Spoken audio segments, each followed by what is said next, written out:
transcription number 248 start. At a time when the bill in its present form is going to be considered by the House, and when after a short while it is going to be passed through its final stages, I shall be failing in my duty if I do not express the viewpoint on this bill, not only of myself but also of that section of the community which claims to have played during the last 2.5 years a glorious part in the hour of our national crisis. While I do not propose to move any amendments, all the same, I should like to seize this opportunity to state that I am not enthusiastic nor at all happy over this bill. While I do not deny that there are some beneficial sections in this bill from the point of view of labor, but taken as a whole, this bill in the chain of the existing legislation will add to the hardships that the working class is subjected to in this country. What is the position in the country today? Labor desires peace, and in spite of the political manipulations to exploit labor for their own political ends, labor has still maintained the industrial production and also maintained peace. It has refrained as a general rule from resorting to industrial strikes.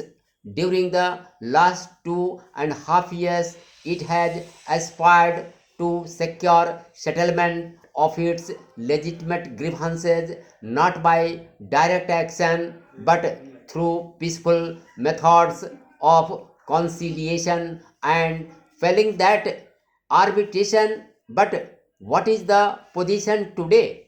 In spite of the best desire of the working class in this country to maintain industrial peace and to take resort to constitutional methods, the position today is that there is a law which was an improvement on the old position. All the same, as has been amply demonstrated in the course of the last 2 years, the existing law is utterly ineffective to do justice to the working class. In the first place, although the machinery of adjudication is there, there have been numerous instances in which there has been not only delay but also reluctance on the part of the various state authorities to refer disputes to the tribunal. Secondly, even if disputes were referred to the tribunals, there was no time limit, with the result that the proceedings before these tribunals dragged on not for months but at times for years. When they ultimately did give an award, there was no section in the existing legislation, with the result that there have been instances of flouting of awards. If this new machinery is added to the existing legislation, it is bound to be utilized to delay justice which is already delayed. The other day, I spoke on the labor relations bill and I pointed out certain defects, but all the same, I supported the structural principles of the bill as I felt that it registered a substantial improvement on the present legislation. Now, the appellate tribunal forms a chapter of the labor relations bill, and the best policy would have been to consider these provisions in regard to appellate tribunals, having in view the entire concept of labor management relationship as conceived in the Labor Relations Bill.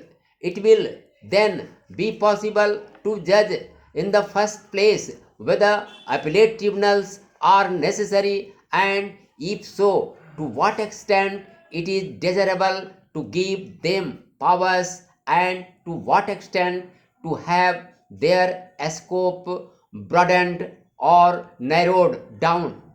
Now, taking a leaf out of the old thing and putting it on the statute book is bound to create a most favorable psychological atmosphere in the country. It has been stated that, as a matter of urgency, the appellate tribunal bill should be proceeded with. But I submit that even if it may be considered that it is an important matter to which I do not agree, all the same, there are equally important, if not more important matters, and I fail to understand why equal anxiety is not being demonstrated in regard to those matters. For instance, there are persistent cases of flouting of rewards and challenge to the authority of law. Speaking on the Labor Relations Bill, I surveyed the situation in other countries in order to refresh my memory. In the House of the last few days, I looked into the labor legislation of other countries. For the information of the House, I may say that I did not come across any machinery equivalent to that of the appellate tribunal either in the UK or the USA. It may be said that in those two countries there is no system of compulsory adjudication. When I turn my attention to those countries where the system of compulsory adjudication is prevalent, namely Australia and New Zealand, even there I did not come across any system of appellate tribunal. The only part of the world where there is a system of appellate tribunal is Latin America. But even there, although there is the appellate tribunal, its scope is limited.